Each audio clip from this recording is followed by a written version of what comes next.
Today I'm going to do something a bit different to my last couple of videos, and I'm going to make a weekly recap.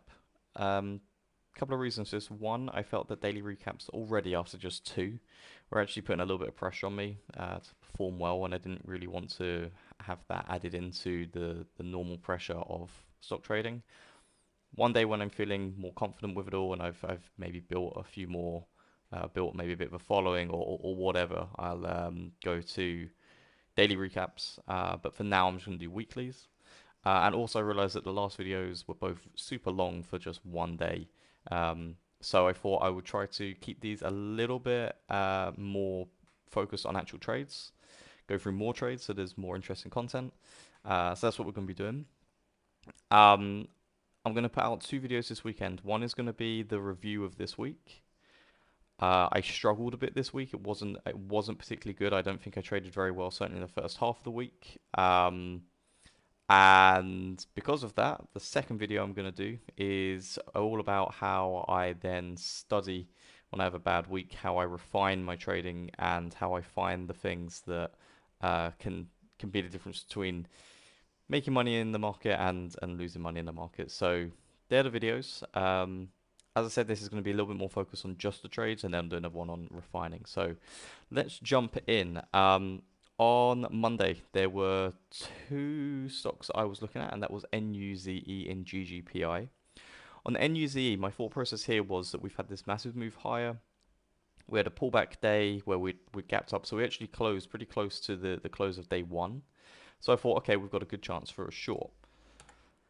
And at the open, it chopped around a little bit. It gapped down quite a bit. We're gapping down to 450, and we can see that that straight away is down here. So it's not doing it's not that high up in its range, which is going to be critical when I look back. But it did attempt to break out, fail, came down to low of day, and we got short into VWAP. When it then turned around and took out low of day, I added this ad was obviously a bit higher up. I'm not sure I put it here, but this ad was when it took out low of day as per my strategy. It continued to sell off. I was looking for the low fours, I think, for my first target on this, and actually just bounced, and I took it out for a loss. And I took around about a $53 loss. I'll go through the exact amounts at the end where we go through all the trades in my spreadsheet. So this probably wasn't that bad of a trade, I'll be honest. I think the only thing is the daily chart on this.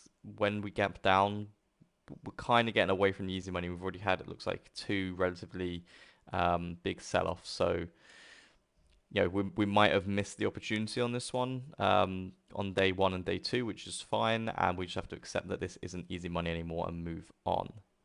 The second stock I was looking at was GGPI, and this was a mistake on my behalf, which I started to resolve. Essentially, when we have a stock that has broken out like this, so we can see we had recently we took out the highs here, we broke out, we held, we pushed, and we had a very clear, strong breakout day the day before. My strategy, I used to have it so that if we gapped up a lot on day two, I would consider a short. However, when I looked back, I found that there weren't that many examples of that that really gave really clear shorts, and that when they did, they weren't on breakouts. They were more on stocks where you see a random news event mean that it just gives this massive run on day one out of nowhere, and then day two gaps up to like here. In those scenarios, it works, but when we've got a strong stock breaking out, day two is still only a long. So that was the mistake because I took two shorts on it. The first one was in here, and I also failed with this one to really get a false breakout. So the first trade I thought, well, we've tried to get over VWAP and we failed, big selling, so I got short into VWAP. And that just really isn't a very, that isn't really what we want to see. I want to see a level that the shorts are going to get squeezed at and that longs should come in, which would be around the $15 mark. Once we've had that, I think there may be the potential to short from an intraday perspective, but like I said, the daily chart means that we should only be looking for a long. And we can see here that we took it short, we got stopped out immediately.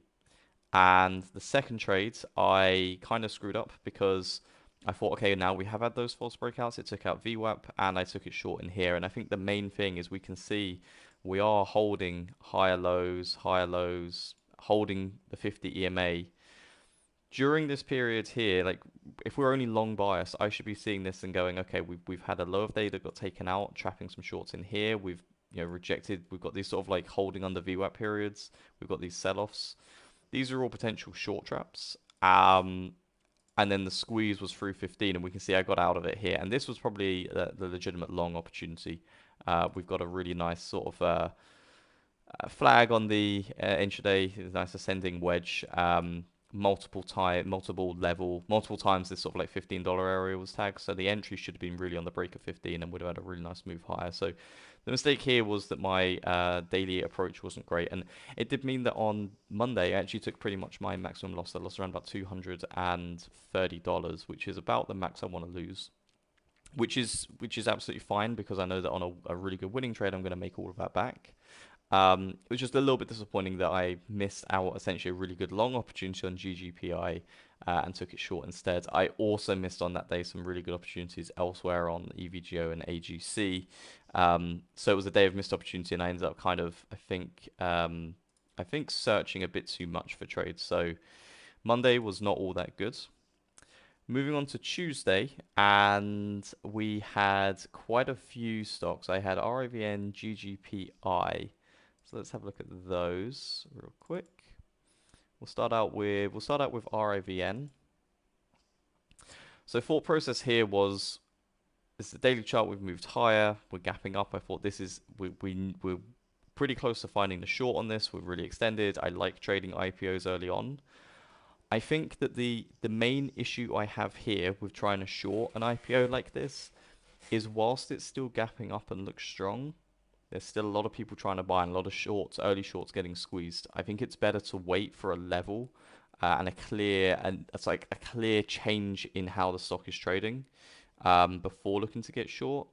The day that RIVN did sell off later on in the week, it didn't really give me a specific entry, but the whole approach, like it gapped down, it looked weak, and then it sold, and then you got that cascade of selling.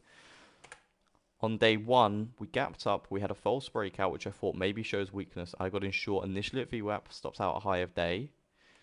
Then I actually took it short again into VWAP, thinking this is the false breakout, got stopped out again, and then finally took it again in here and got stopped out. And you can see this comes under pretty much revenge trading. The first trader that I didn't take massive size on because it isn't really my go-to setup. I would say here that the main issue was it's not my go-to setup, and we need to wait on something like this for it to maybe give a gap down, to give a really clear area where longs would come in. I think that the second trade on it wasn't horrific, purely because we've given that false breakout. Clear selling. The fact that we took out low of day might have been a bit of a concern that it's then come all the way back to VWAP. But this one probably wasn't bad. If I could have had this trade all over again and I had to take it, I'd have said this entry was the only legitimate entry, and then I could have stopped out maybe up here just the once and taken one loss on it rather than me taking multiple trades. So main issue I think was the fact that I didn't again really look at the daily chart and analyze it clearly enough. I think that was the theme this week as well. So not the best trading on that. I did take a trade on GGPI, and this was a much better trade. So we've now had the second day moved higher. We've shown that there was a spike and then it pulled back. So there was, maybe then the opportunity to short. And on day two, we had a really nice situation where we had a level from the previous day at 1559, which was previous resistance. That combined with an opening range breakout and the $15.50 break is a good enough false breakout early on the day. I don't love trading false breakouts, but if it is combined with a key level, I think it's fine.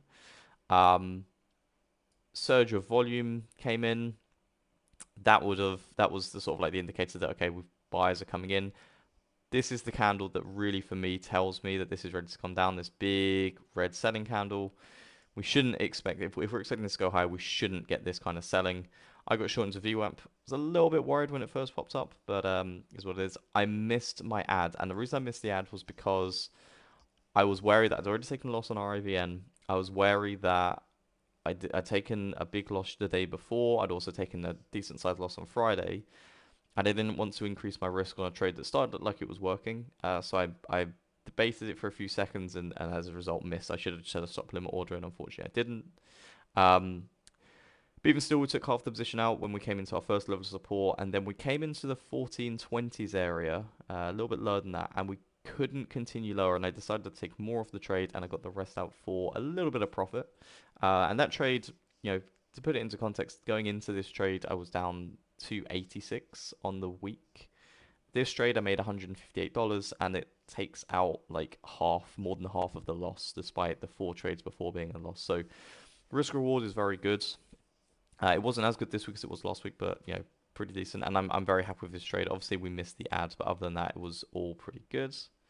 Um, and then I took a scratch on BRLT. The daily chart is very good for a short. We took it into VWAP here, and it just chopped for the rest of the day, which is, you know, which does happen sometimes with these. It's not really all that interesting. Moving on to the 17th, and this was probably the day that I felt the most, I'd say, frustrated. I felt that I had identified a few mistakes, and actually felt at the end of the day that I traded okay on this day. Um, but we didn't make profits. It was sort of like the slight turning point in my week where day one and day two, Monday and Tuesday, I felt that I was making mistakes based off the daily charts and the intraday charts, and it cost me. You know, I'd taken um, when I look back, I was like, wow, I've probably taken $400 worth of losses over those 2 days on stocks that I could have avoided trading how I did based off the daily charts. So on this day, we had GGPI, which again was still up very near the top of its range. Trade one, I got into it a tiny bit early. I don't think this is actually too bad of a trade. Thought process was that we gapped down, so a slight difference in the way the stock is trading. We could not break over highs. We're being held back by the 50 EMA, by the whole number, and I thought this is a pretty good sign that there's weakness in this, whereas before there was strength. So I took it short when it broke under VWAP.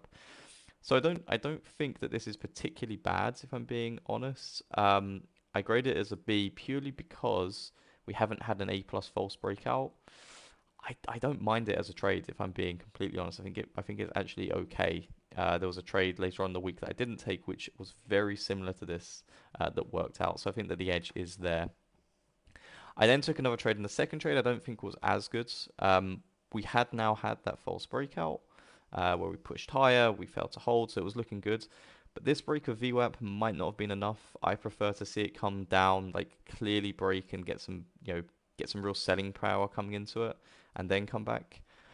I'm not sure if we had enough of it on this one. Again, I don't think it's too bad. I think the edge is possibly there, and we know that there's a good probability that this will come down given it's up so much.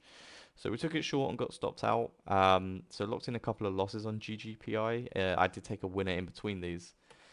And unfortunately, I then took it one more time at the point where I think it then does give the move, because we've now, taken a high of day breakout that fails. We've tried to hold green, it failed. It's coming into the later part of the day where there's less volume.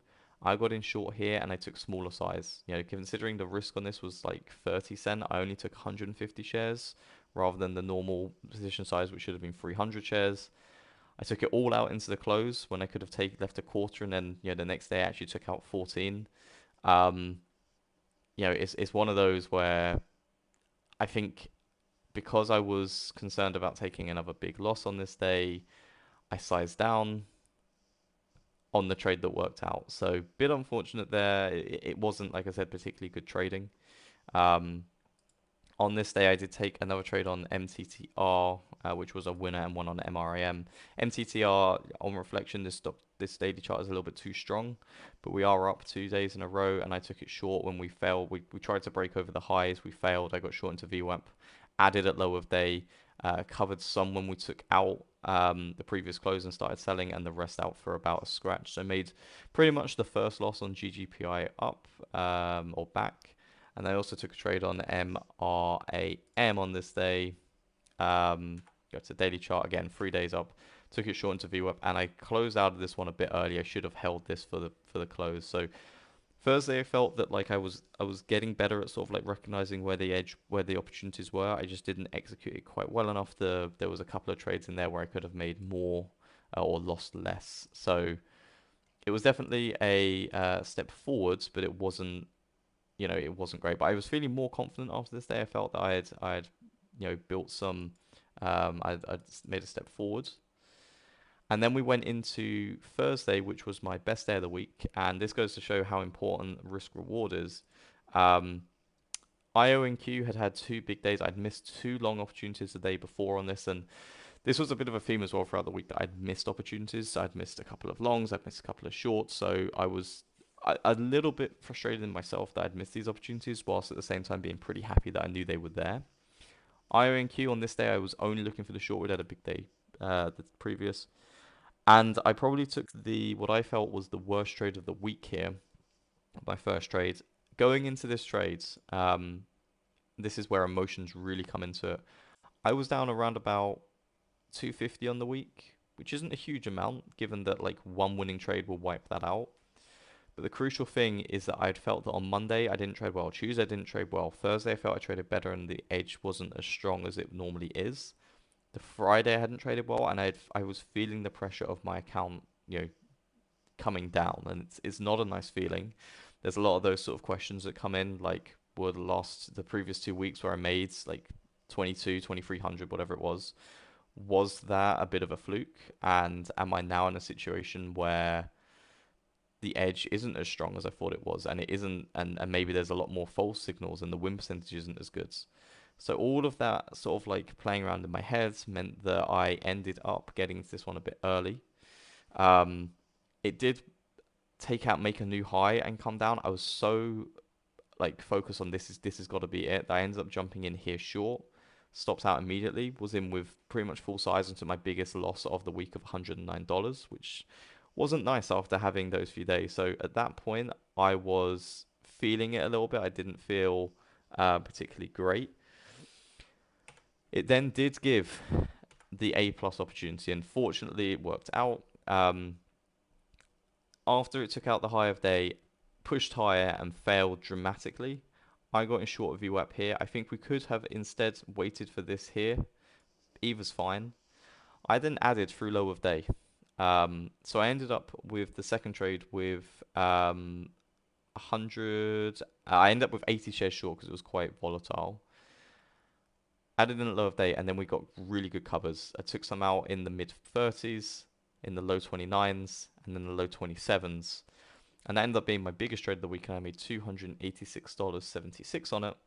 And that trade, combined with the other trade I took on the day, ended up putting me up, or the other two trades I took later on this day, ended up putting me up 160 on the week. So it just goes to show how much it could turn around after these couple of trades, which we'll go through now. I ended up being, up. I was pretty much back at the high of my equity curve, which is awesome. The other trades I took, SPI, I really like the short opportunity on this. We've had a bit of a breakout day. A second day, we're getting a bit extended. We're trading near the highs still.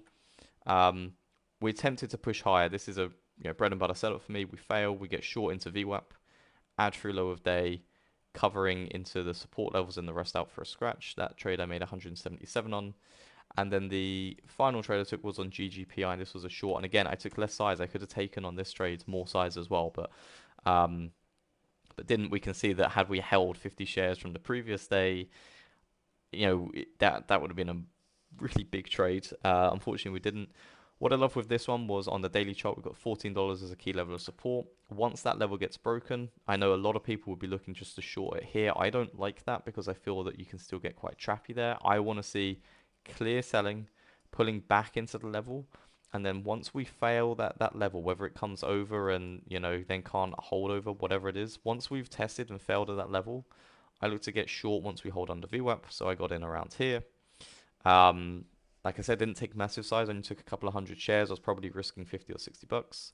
I took half out at low of day and the rest out after hours, and only made $66 on this on a position where I was risking 50. So there were those two trades on GGPI where if I'd have traded them proper size, so one trade where I make maybe 150 to 200 depending on if I hold the piece overnight, and another trade where I make 120 or so.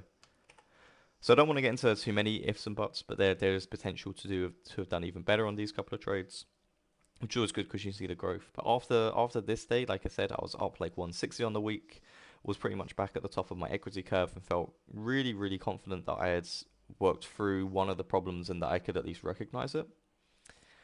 And then we had yesterday, which was a very disappointing day for a couple of reasons. There wasn't a huge amount going on, and as a result, my eyes kind of came to this DWAC, which had a massive move last month, and has since really done nothing. And it's a sort of stock because it's an IPO. I feel there's a lot of people who might be bag holding this from day one, and therefore, if it takes out this support of 52.77, I thought it's got a good chance of selling off.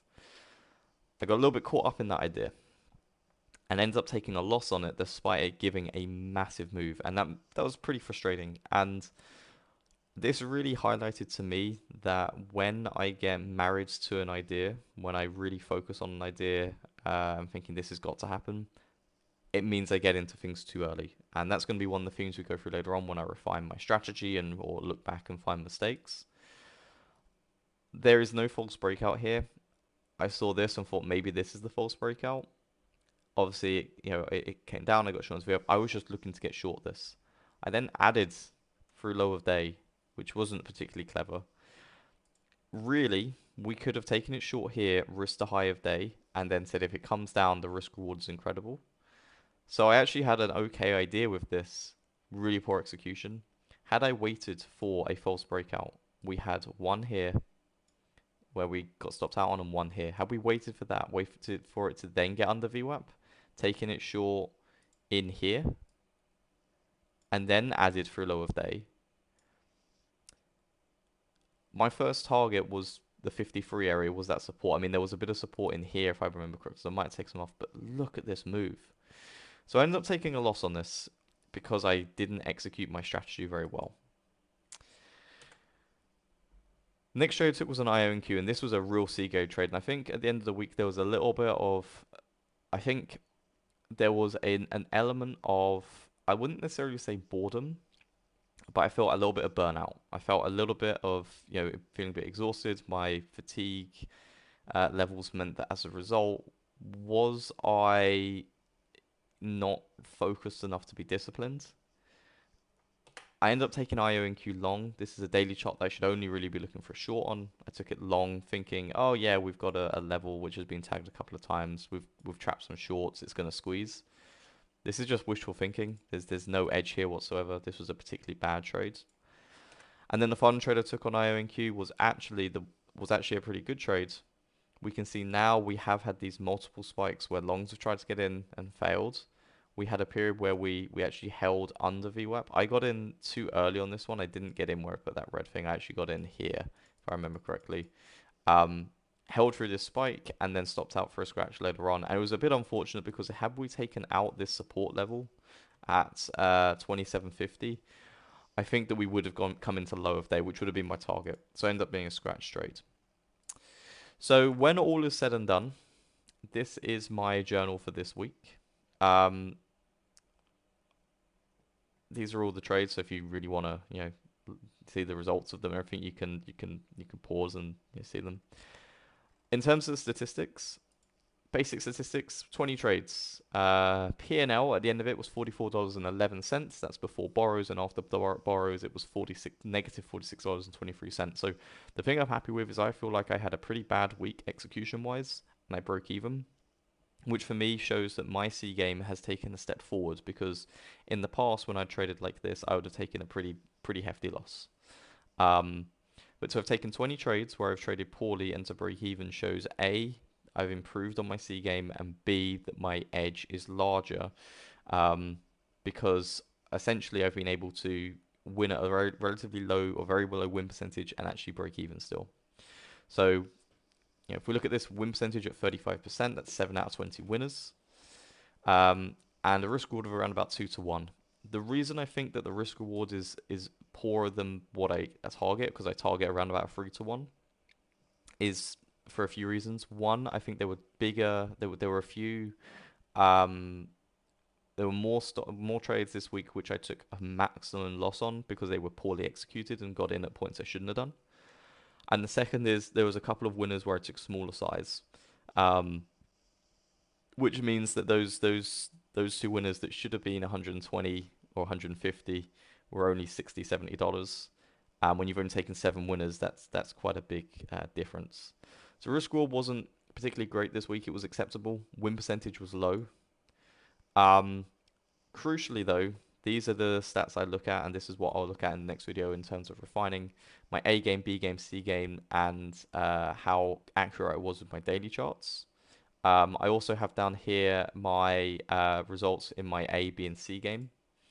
So the first thing to note, just really quickly, is 20% A game is a little bit lower than I'd like it to be. I'd prefer that to be 25 or 30%.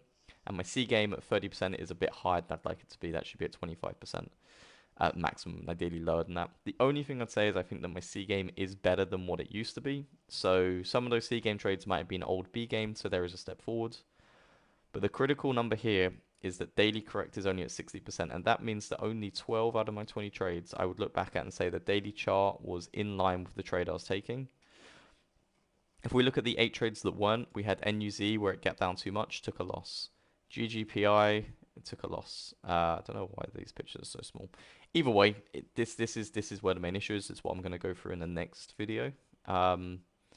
So, check that out. I'll go into a lot of detail as to where I made those mistakes. But overall, considering that I felt I didn't trade all that great this week, to only take a $50 loss after all the borrows is a really good result. And hopefully we can make some improvements, make some changes, and come out green next week, which is a short week with Thanksgiving. And we can then end the month on a really high note.